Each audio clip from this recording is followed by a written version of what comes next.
One of the most striking statues on Belle Isle is that of General Alpheus Starkey Williams. Williams is perhaps better known as the guy on the horse. He was a veteran of the Mexican War and also the Civil War, and he came back and became a fairly wealthy entrepreneur and politician. The two careers sort of went hand in hand, as they do today. General Williams was born in Connecticut. The early movers and shakers in Detroit were coming from New York and Connecticut, Massachusetts, and coming to Detroit because Detroit was the city on the Great Lakes. Williams was orphaned as a teenager, but was left with quite an endowment, and he needed a place to spend it. And Detroit was a place where people could take money and make more money. Very adventurous guy. He got into a lot of things as far as business goes. He ran the Detroit Advertiser, which was one of the very early newspapers. Got involved with the community, had studied military history, so he got involved with the military. Williams' first foray into the military was with the Michigan militia, known as the Brady Guard.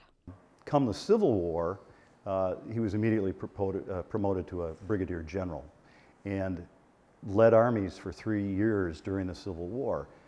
Curiously, when he returned to Detroit, most people did not equate him with his military history. One of Williams' greatest contributions to the Union effort was overlooked at the Battle of Antietam. Williams went into the battle as the Corps commander under General Mansfield. Mansfield was killed on the field. Williams took over as general and his troops did very well. However, because he was only in the rank of Corps commander going into the battle, he was not recognized as having commanded those troops in the victory. Later on, very much near the end of his life and then after his life, people came to realize how important his military prowess was. Part of the recognition came from the publishing of many of Williams' letters.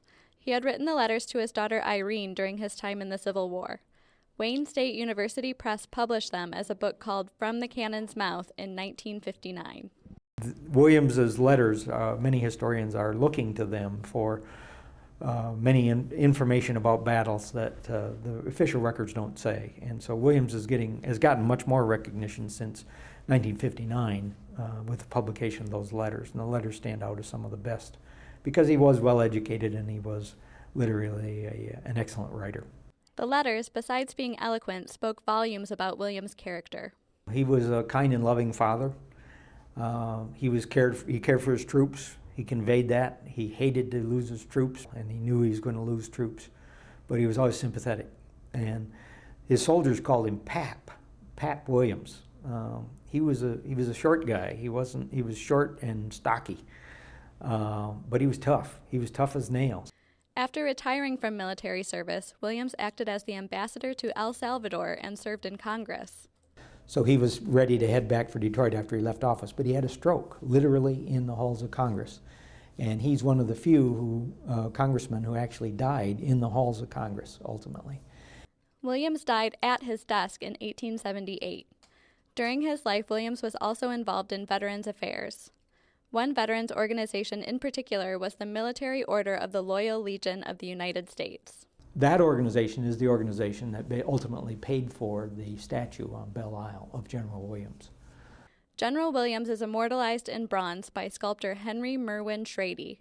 He's posed atop his horse, seemingly his war horse, which he affectionately called Plug Ugly. It's not a heroic pose, but Williams, I think it would have been pleased with the statue as it is, because it's almost pensive. It looks like he's working. He's working as a general does, studying his map. He's on his horse, close to the battlefront. And I think all of those are characteristics that Schrady captured in that, which makes it, I think, an interesting, if not a very interesting sculpture.